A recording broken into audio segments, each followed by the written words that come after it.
أعوذ بالله السميع العليم من الشيطان اللعين الرجيم. بسم الله الرحمن الرحيم.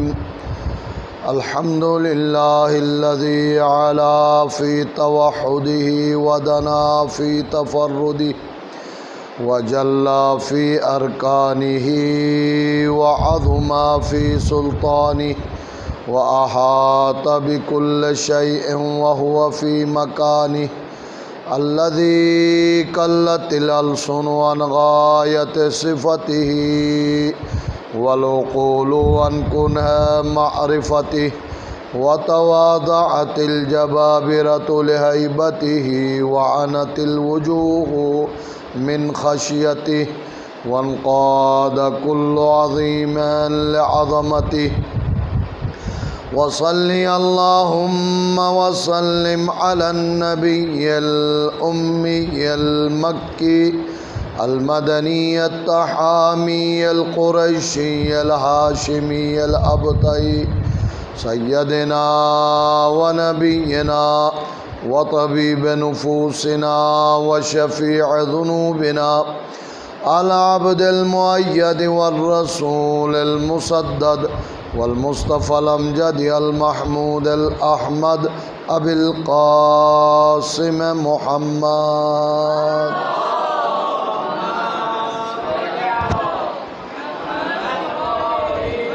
وآل بيته الطيبين الطاهرين المعصومين المظلومين المنتجبين الذين أذهب الله عنهم الرجس وطهرهم تطهيرا. اللهم صل على محمد لا سيما على بقية الله في الأرضين وحجته على العالمين. عجل اللهم له الفرج وسهل اللهم له المخرج واجعل لنا من أنصاره وأعوانه. ورحمة الله على محبيهم ولعنة الله على أعدائهم أجمعين. أما بعد فقد قال الله تبارك وتعالى في قرآن المجيد بسم الله الرحمن الرحيم ومنهم أئمة يهدون بأمرنا وأوحيناهم فعل الخيرات وإقام الصلاة وإيتاء الزكاة وكانوا لنا عابدين. صلوات اللهم صل.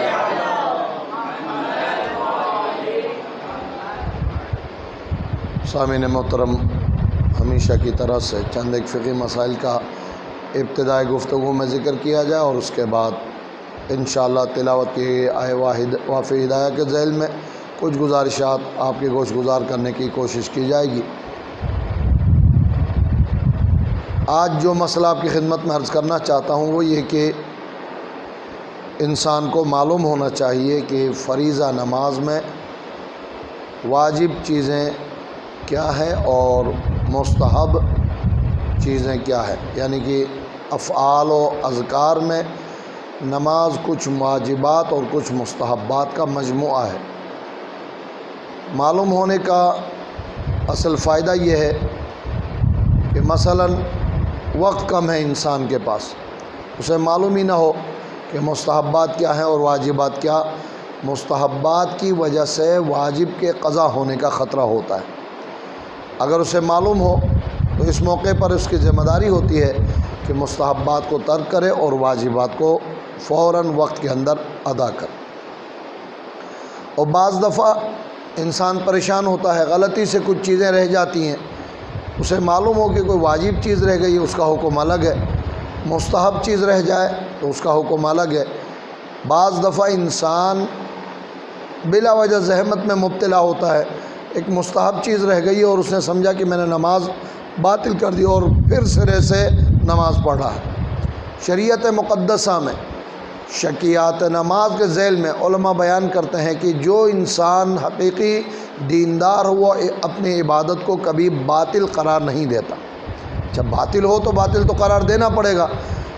کہنے کا مقصد یہ ہے کہ چھوٹی چھوٹی چیزوں کی وجہ سے نماز کو باطل کر کے دوبارہ پڑھنا، یا دوران نماز ان مشکلات میں سے کوئی ایک پیش آ جائے اور انسان درمیان سے نماز توڑ دے جبکہ نماز توڑنے کی اجازت نہ ہو، تو نماز کا توڑنا اس کے لیے گناہ کا سبب بنے گا۔ بلا وجہ نماز توڑنا جائز نہیں ہے۔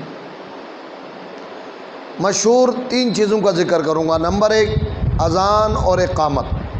بہت تاکید ہے اسلام میں، جتنا ہو سکے اذان اور اقامت کے ساتھ نماز پڑھو، بالخصوص سہولت کی خاطر جو ہم ملا کے نمازیں پڑھتے ہیں، ظہر، عصر، مغرب اور عشاء۔ ظہر کے لیے اذان اور اقامت ہو، اور عشاء عصر کو صرف اقامت سے، اور مغرب میں اذان اور اقامت ہو تو عشاء صرف اقامت سے، اگر قریب قریب ادا کرے۔ اگر فاصلہ ہو تو الگ سے اذان اور اقامت دینے کی ضرورت ہے مستحبات میں۔ البتہ جان بوجھ کر بھی ترک کیا جا سکتا ہے، جو مناسب نہیں ہے کہ اسلام نے اتنی تاکید کی اسے ترک کیا جائے۔ اس کے تاکیدی عمل ہونے کے لیے ایک مثال آپ کی خدمت میں عرض کرتا ہوں۔ ابھی میں نے گزارش کی نماز توڑنا جائز نہیں ہے۔ ایک انسان نماز شروع کرنا چاہ رہا تھا اذان اور اقامت کے ساتھ، غلطی ہو گئی، اللہ اکبر تکبیرۃ الاحرام کے کیا نماز شروع کر لی، الحمد تلاوت کرتے ہوئے یاد آیا اذان اقامت پڑھنا چاہ رہا تھا، وہ تو رہ گیا۔ جائز ہے، درست ہے اس کے لیے کہ نماز توڑے اور اذان اور اقامت پڑھ کر پھر سے نماز شروع کرے۔ شرط کیا ہے؟ وقت زیادہ ہو اس کے پاس۔ اگر وقت کم ہو تو پھر نماز توڑ کر اذان اقامت کی وجہ سے نماز قضا کرنے کی اجازت نہیں۔ نمبر 2، قنوت۔ دوسری رکعت میں رکوع میں جانے سے پہلے ہاتھ چہرے کے سامنے بلند کریں اور ایک مخصوص دعا تلاوت کریں۔ بہت تاکیدی مستحب ہے، لیکن اس کے باوجود بھی جان بوجھ کر بھی ترک کرنے کی اجازت ہے، مستحب جو رہا۔ لیکن اس کے تاکیدی ہونے کی یہاں پر بھی یہی مثال ہے کہ قنوت کے ساتھ نماز پڑھنا چاہ رہا تھا، اللہ اکبر کہہ کے غلطی سے رکوع میں چلا گیا۔ اب رکوع سے اٹھ کر دوبارہ رکوع تو کرنے کی اجازت نہیں ہے۔ تاکیدی مستحب ہونے کی بنا پر سمیع اللہ کی جگہ پر قنوت کی نیت سے ہاتھ اٹھا کر دعا پڑھ کے ڈائریکٹ سجدے میں جائے گا۔ لیکن رکوع بجا لانے کے بعد بھی اسے یاد نہ آئے، سجدے میں یاد آ گیا، اب سجدے کے بیچ میں یا سجدے کے بعد قنوت کی اجازت نہیں ہے۔ اب نماز کنٹینیو رکھے، جاری رکھے، سلام پھیرنے کے بعد آخر میں جو تعقیبات کے لیے دعا ہاتھ اٹھاتے ہیں اس وقت قنوت کی قضا کی نیت کے لیے بھی ہاتھ اٹھا سکتا ہے۔ اتنی تاکید ہے ہونے کے باوجود جان بوجھ کر بھی ترک کیا جا سکتا ہے۔ لیکن جب وقت کم ہو انسان کے پاس، اتنی دیر سے آنکھ کھلی ہے کہ مشکل سے وضو کر کے 2 رکعت نماز پڑھنے کے علاوہ وقت نہیں ہے، اب وہ اذان، اقامت، طویل قنوت میں وقت صرف کرے گا تو نماز قضا ہو جائے گی۔ لہٰذا فوراً، جہاں وضو کے مسئلے میں ہم بتاتے ہیں تیمم بھی کرنا ہوتا ہے، کر کے فوراً واجبات ادا کرتے ہوئے نماز کو وقت کے اندر ادا کر۔ بات آئیے تو ذکر کروں، حالانکہ میں قضا اور ادا کے مسائل عرض نہیں کر رہا ہوں۔ برادران اہل سنت میں یہ مسئلہ ہے کہ طلوع آفتاب اور غروب آفتاب سے 15-20 منٹ پہلے نماز منع کرتے ہیں پڑھنے کو۔ اچھا، ایک حکم ہمارے مذہب میں بھی ہے، سورج طلوع ہوتے ہوئے، سورج غروب ہوتے ہوئے مستحب نماز پڑھنا مکروہ ہے، حرام نہیں ہے۔ وجہ علماء یہی بتاتے ہیں کہ یہ جو سورج اور چاند کے پوجنے والے ہیں وہ طلوع اور غروب کے وقت سورج کی طرف رام رام کیا کرتے۔ پتہ نہیں سورج کو رام کرتے یا نہیں، میں نے تو ایسے ہی کہہ دیا۔ سورج کی پوجا کرتے ہیں طلوع اور غروب کے وقت۔ تو ایک مرتبہ شریعت نے کہا کہ تمثیل نہ ہو، سورج غروب ہو رہا آپ نماز پڑھیں، کہیں ایسا تو نہیں کہ سورج کی اطاعت کی جا رہی ہے، عبادت کی جا رہی ہے۔ سورج طلوع ہو رہا ہے، غروب ہو رہا ہے، اس لیے مستحب میں مکروہ ضرور ہے، لیکن نماز قضا ہو رہی ہو تو باقاعدہ میں نے متعدد بار برابر اہل سنت کی مسجد سے سنا ہے کہ سورج طلوع ہونے والا، اب 20 منٹ بعد نماز پڑھو۔ 20 منٹ میں لاہور تک میں سفر طے کر سکتا، سفر طے کرنے کی بات۔ 20 منٹ میں صبح کی 2 رکعت آپ قضا کروانے، یہ گناہ کبیرہ ہے۔ ہمارا حکم کیا ہے؟ اگر پہلی رکعت کا پہلا رکوع اگر وقت کے اندر مل رہا ہے، بے شک سورج طلوع ہو جائے، آپ کو پورے ادا کی نیت سے 2 رکعتیں پڑھنی جب پہلا رکوع مل رہا ہو۔ ہاں اتنا کم وقت ہے کہ پہلا رکوع بھی نکل رہا ہے تو پھر اس صورت میں آپ قضا ہی کی نیت سے پڑھیں، لیکن یہ انتظار کرتے ہوئے کہ سورج طلوع ہو رہا ہے، وقت مل رہا تھا اور آپ نے جان بوجھ کر قضا کی، گناہ تو ہو سکتا ہے، اس میں کوئی ثواب کا کام نہیں۔ ایک بار صلوات پڑھیں محمد وآل۔ میں مستحبات اور واجبات کے سلسلے میں بات عرض کر رہا تھا کہ نماز کے مستحبات کو جاننا اور پہچاننا اس لیے ضروری ہے کہ وقت کم ہو تو انسان مستحبات کو ترک کرے، واجبات کو ادا کرتے ہوئے وقت کے اندر نماز ادا کرے، نماز کو وقت کے اندر قضا ہونے سے بچائے۔ وہ معلوم ہونا چاہیے اذان اقامت مستحب ہے، بہت تاکید ہونے کے باوجود قنوت مستحب ہے۔ اسی طرح سے رکوع، سجود، اٹھتے بیٹھتے، درود اور تکبیر سارے مستحب ہیں۔ ایک درود واجب ہے، وہ تشہد والا، شہادت ثالثہ والوں سے یہی جھگڑا ہے۔ خدا نے کوڈ ورڈز کے اندر بہترین طریقے سے پنجتن پاک ہی نہیں بلکہ آل محمد کے ذکر کو بیان فرمایا، اسے چھوڑ کر ہم ضد کرتے ہیں ابا جان کا نام لیں۔ ایک وقت آنے والا ہے، وہ ضد کرنے والے ہیں کہ آہستہ آہستہ ہم اپنے ابا حضور کا بھی نام لینا شروع کریں۔ نماز کے اندر یہ سلسلہ نہیں چلتا، لہٰذا ایک درود تشہد والا واجب ہے، باقی رکوع، سجود، جہاں قنوت کے دعا سے پہلے، دعا کے بعد ہم اکثر درود پڑھتے ہیں، سب مستحب ہے۔ اگر انسان کو معلوم ہو جائے کہ یہ مستحب ہے، وقت بچانے کی خاطر انشاءاللہ مستحبات کو ترک کر کے وقت کے اندر نماز ادا کر۔ بات آئیے تو میں یہ بات بھی عرض کر کے 2 منٹ مسائل کے سلسلے میں میرے پاس باقی ہیں۔ بعض دفعہ سوال ہوتا ہے کہ مستحبات میں کوئی فوقیت ہے یا سب برابر ہے؟ نہیں، فرق ہے۔ جیسا کہ میں نے کہا اذان اقامت مستحبات میں سر فہرست ہے، قنوت مستحبات میں نماز میں سر فہرست ہے۔ نماز کے بعد تعقیبات میں تسبیح ہے حضرت سیدہ فاطمہ الزہرا سلام اللہ علیہا۔ کچھ شرائط کے ساتھ بڑی تاکید ہے۔ ایک روایت امام معصوم نے نقل کیا ہے کہ تسبیح کے بغیر 70 رکعت نماز پڑھ کے جو ثواب لوگے، تسبیح کے ساتھ پڑھو گے 1 رکعت کا 70 رکعت کا ثواب ملے گا۔ بس 2 رکعت میں 70 ضرب 2 کر لیں، 140 کا ثواب تسبیح ہے جناب سیدہ کی وجہ سے۔ شرط کیا ہے؟ نمبر 1، امام معصوم فرماتے ہیں کہ تشہد میں ہم لوگ الٹے پاؤں کے اوپر سیدھا پاؤں رکھ کے بیٹھتے ہیں، مستحب عمل ہے۔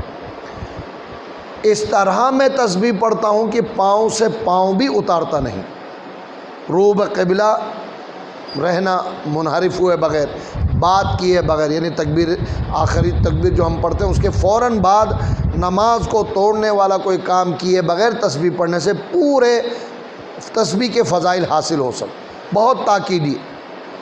بعض علماء معارفین، معرفت والے صاحبان عرفا بیان کرتے ہیں کہ روزانہ پنجگانہ نماز کے بعد پڑھی جانے والی تسبیح تو ہے ہی مستحب، مصائب و آلام و پریشانی کی دوری کے لیے بھی آپ ایک الگ تسبیح کم از کم 24 گھنٹے میں 1 مرتبہ پڑھیں، بہت مسائل آسان ہوں گے اور بہت سے مشکلات دور ہوں گے، بہت سے حاجات کی برابری کے لیے۔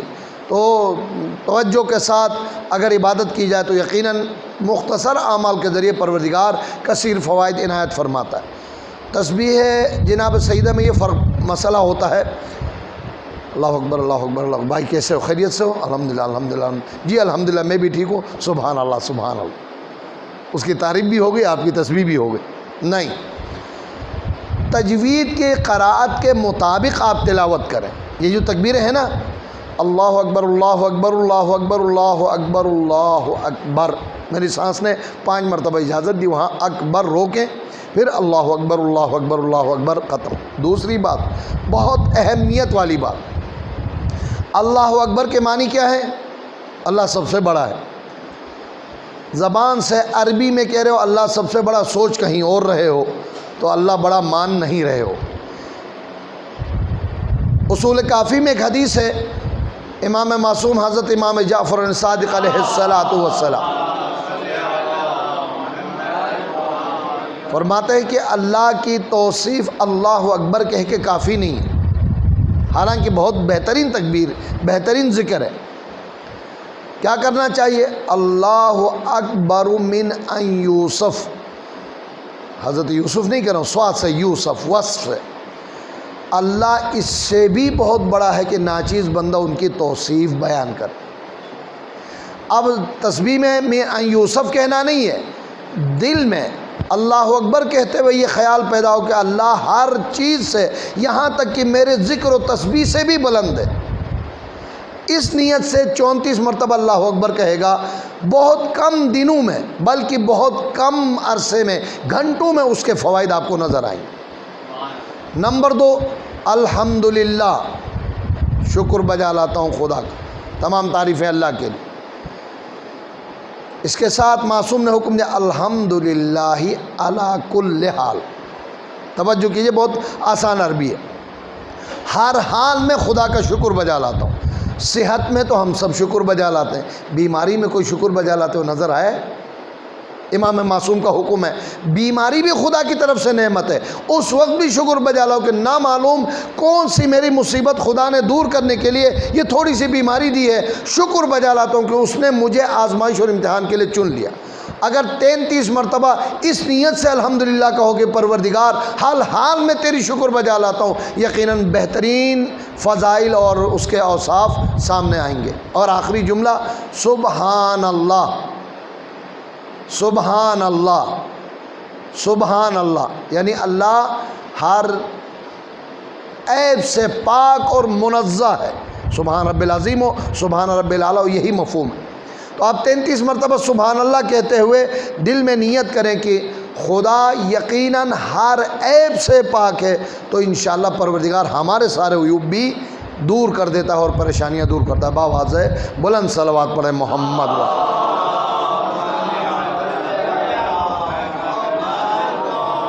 نئے مہمانوں کی خدمت میں مسائل کا ایک خلاصہ یہ عرض کیا کہ آج مستحبات اور واجبات کا پہچاننا ضروری ہے، بالخصوص جب وقت کم ہو، انسان کو معلوم ہو تو مستحبات ترک کر کے واجب کو وقت کے اندر ادا کرنا ضروری ہوتا ہے۔ مستحب کی وجہ سے نماز قضا کرے ثواب کے بجائے گناہ کا امکان ہوتا ہے۔ ان میں نمبر 1 اذان قامت ہے، قنوت ہے، اور اٹھتے بیٹھتے تکبیرات ہیں، اور رکوع سجود کے درود ہیں، سوائے ایک درود کے جو تشہد کے اندر پڑھی جاتی ہے، ہر درود مستحب ہے۔ میں منع نہیں کرتا ہوں کہ آئندہ سے درود پڑھنا چھوڑ دیں، لیکن یہ کہ مستحب اور واجب کو سمجھ لیں تاکہ وقت ضرورت آپ مستحبات کو ترک کر کے واجب کو بر وقت ادا کر سکو۔ باواز بلند صلوات۔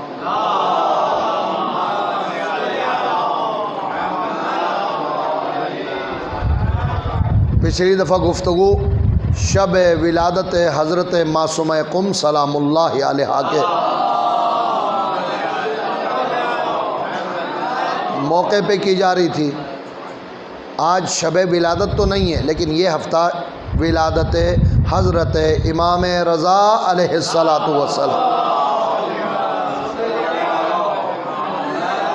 11 ذی-القعدہ ولادت باسعادت امام ہشتم۔ حوزہ علمیہ میں بالخصوص قم میں علماء کی سنت قائم ہے کہ یکم ذی-القعدہ سے 11 ذی-القعدہ تک یا جناب معصومہ کا ذکر ہوتا ہے یا پھر ان کے برادر امام حضرت امام حسن امام رضا علیہ السلام کا ذکر ہوتا ہے۔ تو آج ہمیں خدا کا شکر ہے اس نعمت پر بھی، اس موقع کے فراہم ہونے پر بھی، اس توفیق پر بھی شکر بجا لانی چاہیے کہ اللہ نے ہمیں پھر موقع دیا ہے کہ امام ہشتم کا ذکر کریں۔ میں نے تبرکاً مشہور و معروف قرآن کی ایک آیت کی تلاوت کا شرف حاصل کیا۔ پروردگار ارشاد فرماتا ہے وَمِنْهُمْ أَئِمَّةٌ يَهْدُونَ بِأَمْرِنَا، ان بندوں میں سے کچھ خاص بندوں کو ہم نے منصب امامت عطا کی ہے۔ ان کی پہلی نشانی یہ ہے کہ یہدون بِأَمْرِنَا، دین کی طرف، ہمارے امور کی طرف لوگوں کو دعوت دیتے۔ وَأَوْحَيْنَاهُمْ فِعْلَ الْخَيْرَاتِ وَإِقَامَ الصَّلَاةِ وَإِيتَاءَ الزَّكَاةِ، ہم نے ان کو الہامی وحی کی ہے بھلائی کے کاموں کا، خیرات کا، اچھائی کا، وہ صدقات خیرات کی بات نہیں ہے، نیکی کے کاموں کی طرف اشارہ ہے۔ نماز قائم کرنے اور زکوٰۃ ادا کرنے کا حکم دیا ہے۔ یہ منصب ہم نے ان کو دیا ہی اس لیے ہے کہ وَكَانُوا لَنَا عَابِدِينَ، یہ ہمارے سچے عبادت گزار بندے تھے۔ درود پڑھیں محمد و آل محمد۔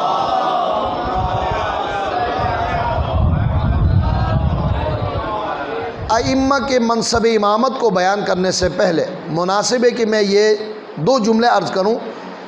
پروردگار عالم نے نبی، رسول، امام، بلکہ یہ جملہ اس طرح سے کہوں، کسی نبی، کسی امام، کسی رسول کو منصب نبوت اور رسالت و امامت پر فائز جب تک نہیں کیا جب تک بندگی میں انہیں پرکھیں اور بندگی میں اعلیٰ مرتبے پر انہیں نہ پائیں۔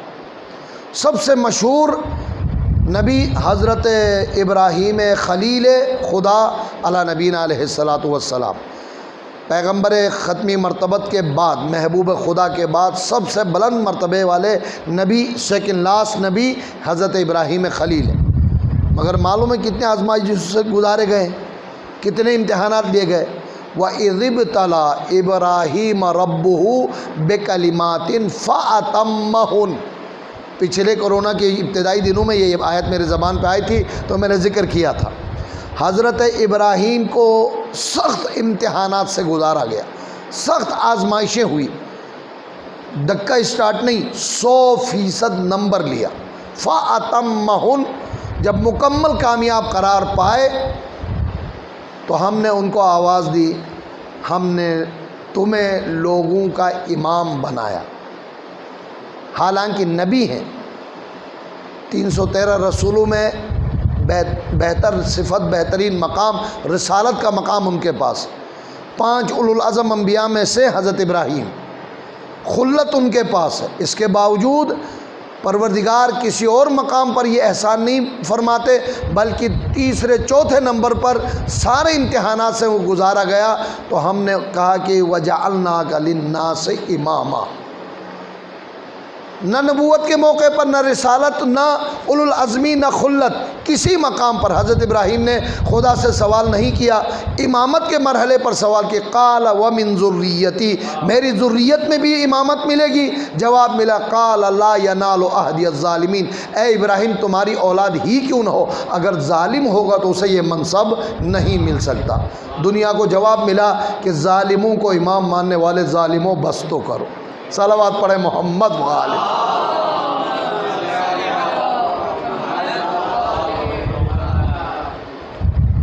اس اذ ابتلی ابراہیم ربہ میں میرے 5 امام محمد باقر علیہ السلام، ایک مختصر سا خاکہ پیش کیا ہے آزمائش و امتحان جناب ابراہیم کا۔ سب سے پہلے نبوت ملنے سے پہلے کام بندے کی طرح تھے، حقیقتاً خدا کے پاس نبی ہوں لیکن ظاہری لوگوں کے درمیان عام بندے، انہیں بندگی میں آزمایا گیا۔ جب بندگی میں وہ مکمل طور پر آزمائے گئے، کامیاب قرار پائے گئے تو انہیں نبوت دی گئی۔ نبوت میں میرے پاس اتنا وقت نہیں کہ میں ایک ایک مرحلے کے امتحانات کا ذکر کروں، میں اس امید کے ساتھ کہ انشاءاللہ جناب ابراہیم کی قربانیوں کے بارے میں، آگے ذی الحج آ رہا ہے، حضرت ابراہیم ہی سے منسوب قربانی اور آزمائشوں اور امتحانات کا مہینہ ہے، اگر ذی الحج اور بقرعید کے موقع پر بھی اس قربانی کا ذکر نہ کریں تو پھر کب ذکر کریں؟ اور اس کے ساتھ منسلک قربانی کا ذکر، ذبح عظیم کا ذکر، ماہ محرم الحرام، سید الشہداء امام حسین علیہ السلام کی قربانی۔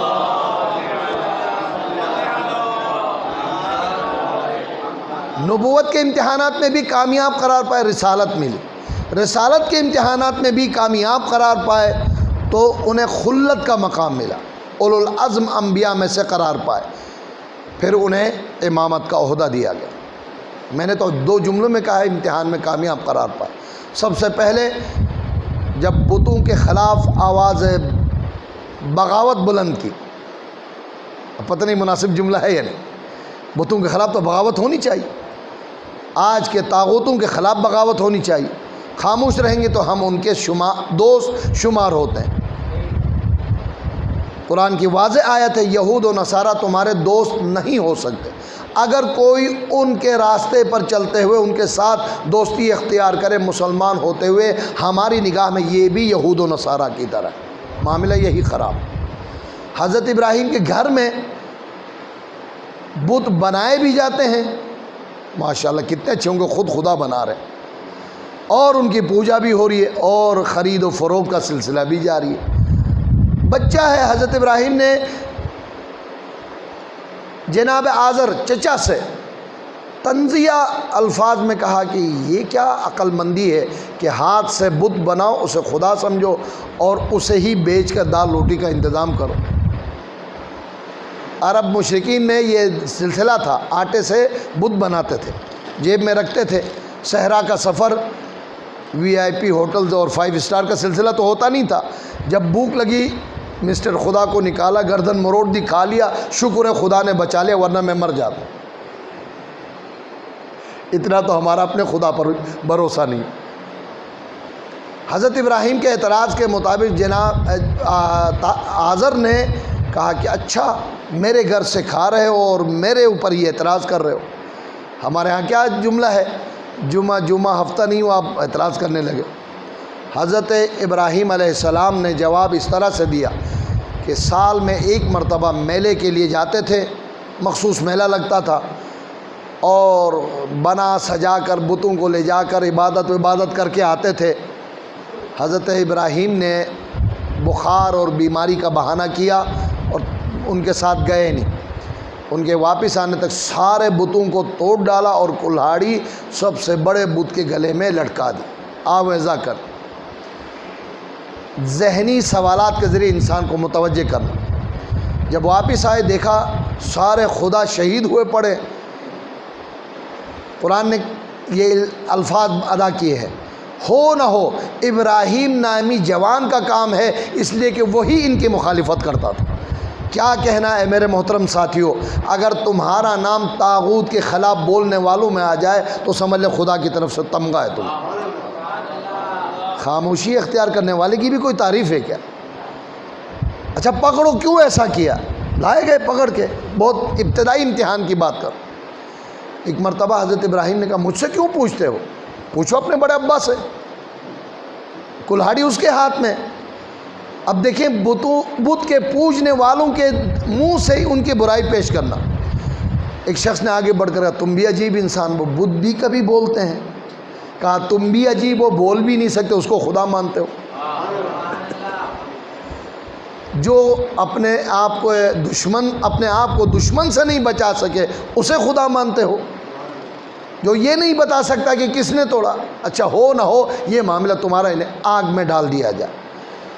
کتنا بڑا سخت امتحان، ابھی آگ کا نام نہیں آیا ہم اسلام چھوڑنے کے لیے تیار ہیں۔ بسا اوقات تو میں علم پہ جانے والوں کے ساتھ یہ مذاق ہوتے دیکھتا ہوں، جاتے ہیں علم کا نیزہ پکڑ کے حاجت مانگتے، کہتے ہیں مولا میری حاجت پورا کر ورنہ چھوڑ دوں گا کل سے، دھمکی بھی ساتھ۔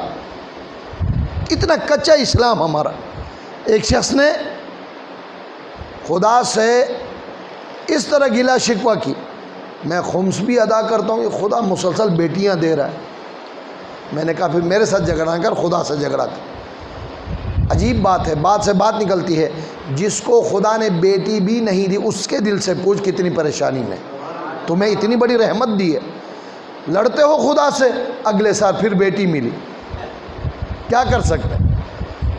اب میں آپ کا وقت نہیں لینا چاہتا۔ یہب لمن یشاء الذکور ویہب لمن یشاء اناثا، خدا فرماتا ہے کسی کی طاقت نہیں ہے، میرا اختیار ہے، جسے مذکر یعنی لڑکے لڑکے دے دوں، جسے لڑکیاں لڑکیاں دوں، جسے لڑکے لڑکیاں ملا کر دوں، اور ویجعل عقیما، کسی کو بانجھ رکھوں، کچھ بھی نہ دوں۔ کوئی زبردستی ہے تو بتا، ممکن نہیں ہے خدا سے اس طرح سے مقابلہ کرنا۔ حضرت ابراہیم گھبرا نہ گئے بلکہ خوشی خوشی اس امتحان سے گزرنے کے لیے بھی تیار ہوئے۔ مجھے 8ویں امام تک پہنچنا ہے۔ ایک مرتبہ منجنیق پر آسمان سے باتیں کرتے ہوئی اس آگ کی طرف پھینکا گیا۔ جبرائیل امین، تاریخ اسلام میں لکھا ہے کہ بہت کم مقامات پر انتہائی اسپیڈ سے آسمان سے اترے، ان میں سے ایک مقام یہ ہے، منجنیق سے یعنی غلیل سے گولی پھینک دیا جائے تو کتنی دیر لگی؟ آسمان سے اترے، کہا کوئی سوال ہو، کوئی حاجت ہو، کہا اما الیک فلا، حاجت تو ہے تجھ سے نہیں ہے، میرا حاجت ماننے والا، حاجت پوری کرنے والا مجھے دیکھ رہا ہے۔ صلوات پڑھے محمد والے۔ یعنی یوں کہوں کہ دیکھتے دیکھتے کتنا بڑا امتحان ہوا، اور ابراہیم علیہ السلام 100% نمبر لے کر کامیاب ہوئے۔ پھر اللہ تبارک تعالیٰ نے آگ کی خاصیت کیا ہے؟ جلانا، خاصیت آگ کو بدل دی۔ یا نار کونی بردم و سلاما علی ابراہیم، اے آگ ابراہیم کے لیے سلامتی بن جا۔ درود پڑھے محمد والے۔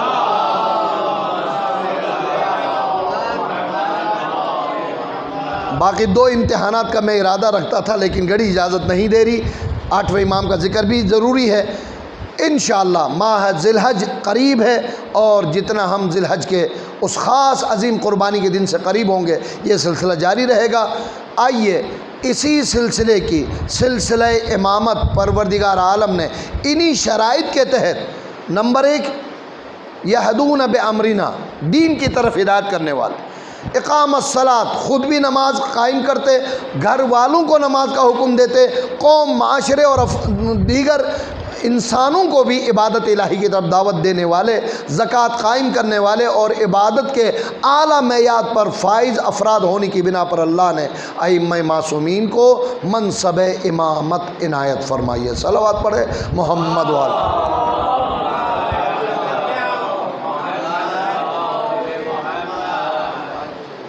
تو پہلی صفت میں نے کچھ ذرا تفصیلی انداز میں ذکر کیا کہ پروردگار کی طرف سے ہی یہ منصب امامت دیا جاتا، اور ہم ائمہ کے بارے میں پہلی صفت یہ مانتے ہیں کسی کے بنانے سے نہیں بنائے جاتے، جس طرح نبی رسول خدا کی طرف سے، امام بھی خدا کی طرف سے۔ نمبر 2، امام کے امام معصوم اور برحق ہادی ہونے کی اہم ترین نشانی یہ ہے کہ ان کا ہر قول، ان کا ہر عمل رسول کے قول و عمل کے عین مطابق۔ مشہور واقعہ ہے، 8ویں امام کا ذکر اسی طرح کر سکتا ہوں میں، آج شب ولادت تو نہیں ہے۔ دوران سفر خراسان، خراسان کا اصل نام مرو ہے، مرو،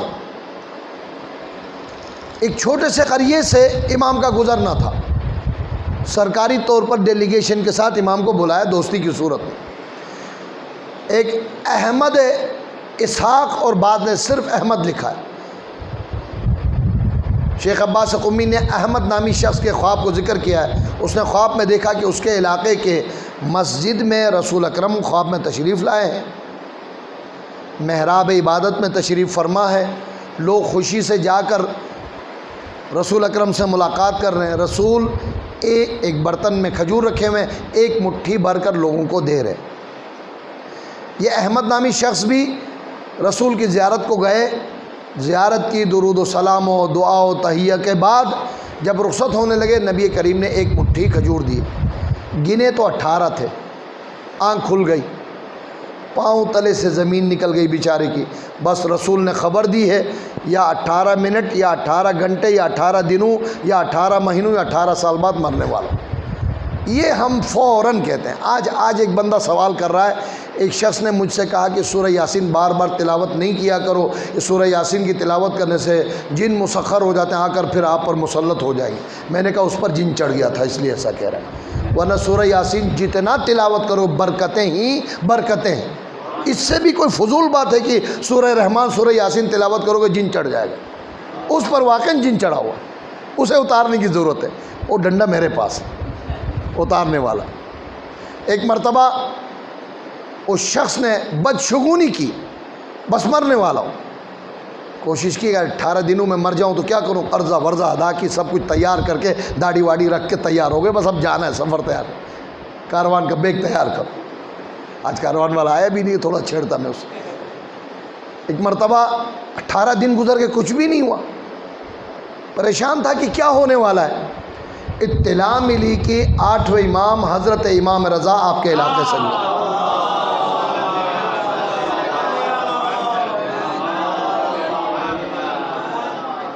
اب بیداری ہے، خواب نہیں ہے۔ اسی مقام پر جہاں رسول تشریف فرما تھے، فرزند رسول بھی آ کر تشریف فرما ہو، لوگ اسی طرح زیارت کر رہے ہیں، اسی طرح برتن رکھا ہوا ہے، اور زیارت کرنے والے کو ہدیتاً ایک مٹھی بھر کر کھجور عنایت فرما۔ میں یہاں پر تھوڑا سا نظر و نیاز کی بات کرتا ہوں جشن کے انداز سے. شیعہ سے بڑھ کر نظر و نیاز لینے کا فن کون جانتا ہے؟ ہنر کون جانتا ہے؟ گیا زیارت کرنے کے بعد جب نکلنے لگا تو امام نے ایک مٹھی دی، دیکھا 18 دانے، اور ہر مومن کی تمنا بھی ہونی چاہیے فرزند رسول کچھ اور عنایت فرمائے. پتہ نہیں آپ موضوع بھول گئی یا نہیں؟ رسول کا کام، امام کا کام رسول کا کام ہوتا ہے، امام کا فرمان رسول کا فرمان ہوتا ہے، اس لیے میں زحمت دے رہا ہوں. اس شخص نے کہا فرزند رسول کچھ اور عنایت فرمائے. اب خواب کی تعبیر بتائی، اگر میرے جد نے اس سے زیادہ دیے ہوتے میں بھی زیادہ عنایت. معلوم یہ ہوا کہ ہم جو کچھ کرتے ہیں اپنے جد کے حکم کے مطابق کرتے ہیں. مسند بھی وہی ہے، مقام بھی وہی ہے، منصب بھی وہی ہے، اور قول و فعل بھی عین مطابق عمل رسول ہے. آج میں آپ کی خدمت میں عرض کرنے کی خاطر تلاوت کر رہا تھا.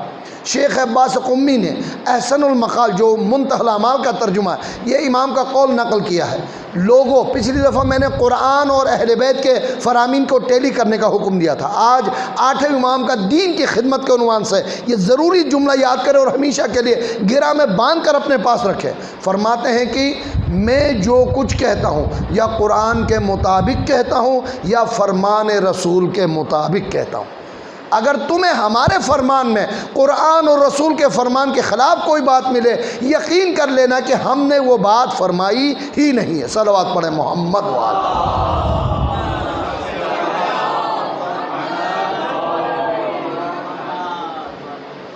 اس سے بھی مشہور دین کی خدمت کے عنوان سے نیشابور سے یہ قافلہ گزرنے لگا.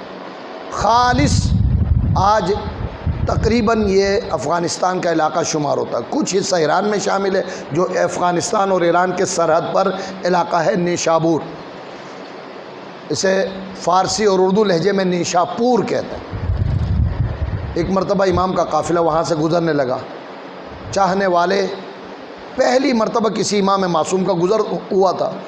کاغذ اور قلم لے کر علماء، فصحاء، بلغاء، مفسرین، بڑے بڑے دانشور حضرات، ایک روایت میں ہے کہ 40,000 افراد قلم اور کاغذ لے کے کھڑے تھے کہ امام تشریف لائیں گے، کچھ فرمائیں گے، اس سے ہم محفوظ کریں گے، ہم بھی اور ہماری اولادیں بھی نجات پائیں. ہے نا؟ ہر ایک کو ایسے تمنا ہو کہ امام کا کوئی فرمان مل جائے، ایسا فرمان مل جائے کہ میں بھی نجات پاؤں اور میری اولاد بھی نجات پائے، ہماری نسلیں بھی نجات پائیں. امام کی سواری آئی، استقبال کیا گیا، استدعا کی گئی کہ مولا ہمیں کوئی ایسی روایت، حدیث آبا و اجداد کا نقل فرمائیں تاکہ اسے ہم لکھیں اور اسے محفوظ کریں. ایک مقام پر میں ذکر کر رہا تھا، جملہ میرے زبان سے نکلا تھا کہ، اور درست ہے بالکل، یہ آج کا زمانہ ہے کہ خواتین بھی پردہ نہیں کرتی. وہ زمانہ تھا جہاں مرد بھی پردہ کرتے تھے. آج تھوڑا سا مکافات عمل ہے، ہمیں بھی پردہ کرایا جا رہا ہے، تھوڑا ہوشیار رہیے گا. امام علیہ السلام جس سواری پر تشریف فرما تھے، باقاعدہ پردے کا اہتمام تھا. محمل کا پردہ اٹھایا گیا. امام نے رخ انور کی زیارت کروائی. لوگوں نے خوشی سے امام پر درود و سلام پڑھتے ہوئے زیارت کی اور استدعا کی مولا ہمیں کچھ ارشاد فرمائیں. اس روایت کو ہماری حدیث کی کتابوں میں روایت سلسلۃ الذہب کے نام سے یاد کیا جاتا ہے، جس کا ترجمہ یہ ہے وہ روایت جس کے راوی سارے سونے کے. اچھا، امام کی تعریف کے لیے جملہ کافی نہیں ہے. کس طرح سے یہ کیوں کہا گیا ہے؟ یوں کہا گیا جیسے امام فرماتے ہیں ہر راوی امام معصوم ہے. اچھا، آپ لکھنا چاہتے ہیں، نجات چاہتے ہیں، ایک جملہ عرض کروں گا، اسے لکھیے. اسے میرے والد امام موسیٰ کاظم نے مجھے بیان فرمایا. انہوں نے اپنے والد امام جعفر صادق سے سنا، انہوں نے اپنے والد امام محمد باقر سے سنا، انہوں نے اپنے والد بزرگوار امام زین العابدین سے سنا، انہوں نے امام حسن و امام حسین سے سنا. امام حسین نے اپنے والد بزرگوار امیر المومنین سے سنا، امیر المومنین نے رسول اکرم سے سنا، رسول اکرم نے جبرائیل امین سے سنا، جبرائیل امین نے لوح محفوظ پر خدا کی یہ منشا لکھی ہوئی دیکھی، کیا؟ کلمۃ لا الہ الا اللہ حسنی فمن قال لا الہ الا اللہ دخل فی حسنی ومن دخل فی حسنی امن من عذابی. ایک مرتبہ امام معصومین کی ذات گرامی پر مل کر صلوات پڑھے.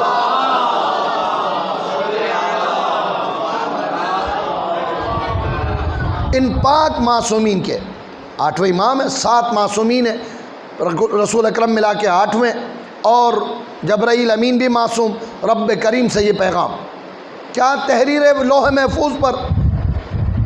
جس نے صدق دل سے کلمہ شہادت لا الہ الا اللہ زبان پہ جاری کیا، وہ حصار خداوندی میں داخل ہوا، اور جو حصار خداوندی میں داخل ہوا دنیا آخرت کی ہر پریشانی سے نجات پا گیا۔ مل کر صلوات پڑھیں انشاءاللہ۔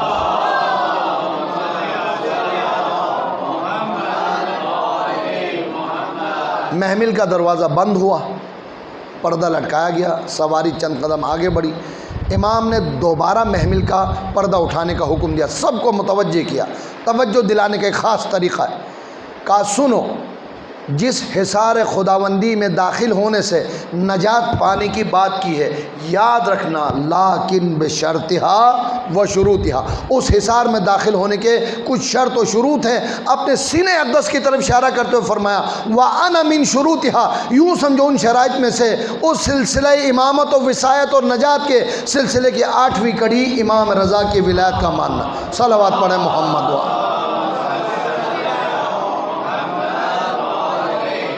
بس ہماری ولایت کے مانے بغیر کلمہ پڑھ کر بھی انسان نجات نہیں پا سکتا، مگر یاد کیجئے گا ابو مسلم کا کام نہ کیجئے گا، وہ پچھلی دفعہ ذکر کر چکا ہوں، ابو الخطاب، ابو مسلم نہیں، ابو خطاب کا کام نہ کیجئے گا کہ آج مولانا صاحب نے بتایا ہے کہ بس امام کی ولایت کا اقرار کرو، تمہیں کلمہ پڑھنے کی بھی ضرورت نہیں، کلمہ قبول ہونے کی شرط ولایت ائمہ معصومین، لیکن بشرطہا و شروطہا، لہٰذا ہمیں فخر ہے کہ پروردگار نے وہ نعمت ولایت کا ہمیں عطا کیا ہے کہ ہمیں حکم ہے الحمدللہ الذی جعلنا من المتمسکین بولایت علی امیر المؤمنین علی ابن ابی طالب علیہ السلام۔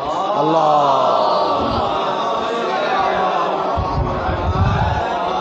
شکر ہے اس رب کا کہ جس نے ہمیں علی اور اولاد علی کی ولایت کی عظیم نعمت عنایت فرمائی ہے۔ نعمت کا مل جانا عزیز و آسان ہے، اس عظیم نعمت کی حفاظت کرنا نسبتاً نعمت ملنے سے زیادہ مشکل ہے، لہذا یہ فتنے کا دور ہے، یہ آزمائش کا دور ہے۔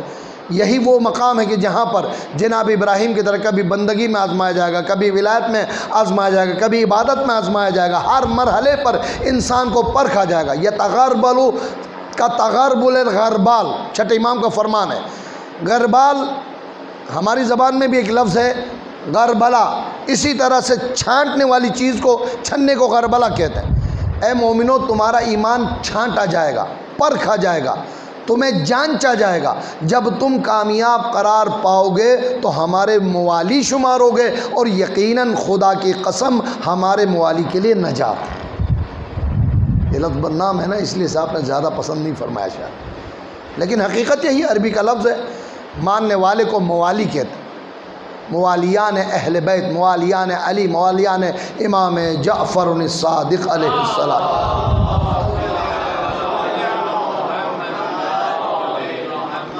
عزیزان گرامی، جس انداز سے ظاہری دوستی کی صورت میں قیدی بنا کر لے جایا جا رہا تھا امام کو، امام نے موقع جہاں بھی پایا توحید کا بھی پیغام دیا، کلمہ لا الہ الا اللہ کا پیغام، توحید کا پیغام، رسالت کا پیغام دیا کہ ہمارا ہر کام رسول کے عمل کے مطابق ہوتا، یہ رسالت کا پیغام۔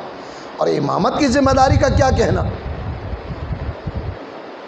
بغیر کسی زحمت کے وزارت مل جائے کیا کہنا، لیکن امام نے اس دنیاوی جاہ و حشم کو یکسر رد فرمایا اور الہی منصب کو فوقیت دی، امامت اور رہبری کا کما حقہ فریضہ ادا فرمایا، اور لوگوں کو جیسے دین کا پیغام دینا چاہیے تھا ویسے پیغام پہنچایا۔ آج بے شک دیار غیر میں، پردیس میں شہید کر دیا گیا، آپ دفن ہوئے، لیکن آپ کا مزار اقدس بھی فیض علم عطا کرنے کا بہترین مرکز قرار پایا۔ پچھلی دفعہ قم کا ذکر کیا تھا، تو مشہد مقدس کا مرکز علم بھی کوئی کمزور علمی مرکز نہیں، مشہد مقدس جوار ہے، امام رضا میں بیٹھ کر کوئی کسب علم کرے جو مقام اسے حاصل ہوگا یقیناً کسی اور مقام پر اسے حاصل نہیں ہو سکتا۔ تو امام کی پوری زندگی دین کی خدمت، عقائد اسلامی کے بتانے میں صرف ہو گئی ہے۔ ہمیں لازمی طور پر چاہیے کہ امام کی سیرت سے دین کو سمجھیں اور اس پر عمل کرنے کی کوشش کریں۔ وما علینا الا البلاغ۔ ولادت کے سلسلے میں بات ہو رہی تھی، میں بغیر مصائب کے گفتگو تمام کر رہا ہوں۔ کچھ مومنین کی طرف سے خصوصی دعا کی التماس کی گئی ہے۔ سامن الائمہ علیہ السلام کے نام سے وسیلہ پیش کریں، ان کا واسطہ پیش کریں۔ یقیناً یہ ساری ذوات مقدسہ باب الحوائج ہیں۔ پروردگار بحق امام رضا ہر حاجت مند کی حاجت کو پورا فرما، بحق سامن الائمہ ہر مریض کو شفاء کلی عنایت فرما، بے اولاد حضرات کو اولاد نرینہ و صالح عطا فرما، پروردگار بے روزگاروں کو روزگار فراہم فرما، پروردگار دنیا بھر سے اس وبار بیماری کا جلد از جلد خاتمہ فرما، ہم سب کو امام رضا کی زیارت سمیت ائمہ معصومین کی زیارات و حج کی سعادت نصیب فرما، پروردگار آخرت میں ان ائمہ معصومین کی شفاعت نصیب فرما، پروردگار بحق محمد و آل محمد ہم سب کے اور ہمارے مرحومین کے گناہان کبیرہ و صغیرہ کو معاف فرما، مرحومین کو اعلیٰ علیین میں جگہ عنایت فرما۔ پروردگار بے شک ہماری زبانیں قاصر ہیں، ہم اہلیت کے ساتھ دعا کرنے کے قابل بھی نہیں، لیکن تو رحیم ہے، تو کریم ہے، تو اپنے فضل و کرم سے ہماری عبادتوں اور دعاؤں کو اپنی بارگاہ میں قبول فرما۔ ربنا تقبل منا انک انت السمیع العلیم۔ دنیا سے ہر ظلم کے خاتمے کے لیے اپنے آخری حجت کے ظہور میں تعجیل فرما، قلب مبارک امام کو ہم سے راضی و خوشنود فرما۔ سورہ فاتحہ کے التماس ہے ہمیشہ کی طرح سے جملہ تمام مرحوم مومن مومنات، آپ تمام حضرات کے مرحومین، اس ادارے کے بانین سے لے کر اب تک خدمات انجام دینے والے مرحوم ہو گئے تو ان کے لیے اگر موجود ہیں، خدمت کرنے والوں کے مرحومین کے لیے بالخصوص آیت اللہ خوئی، آیت اللہ خمینی، آغا سید محمد علی حسینی، شہید ڈاکٹر عباس حیدر، مرحومہ صغیر فاطمہ بنت ظفر علی، سید جعفر حسین ابن واجد علی اور مشرف حسین ابن جعفر حسین اور شہداء ملت جعفریہ، ان حضرات کے لیے جن کا کوئی سورہ فاتحہ پڑھنے والا نہیں، رحم اللہ من قرأ الفاتحہ۔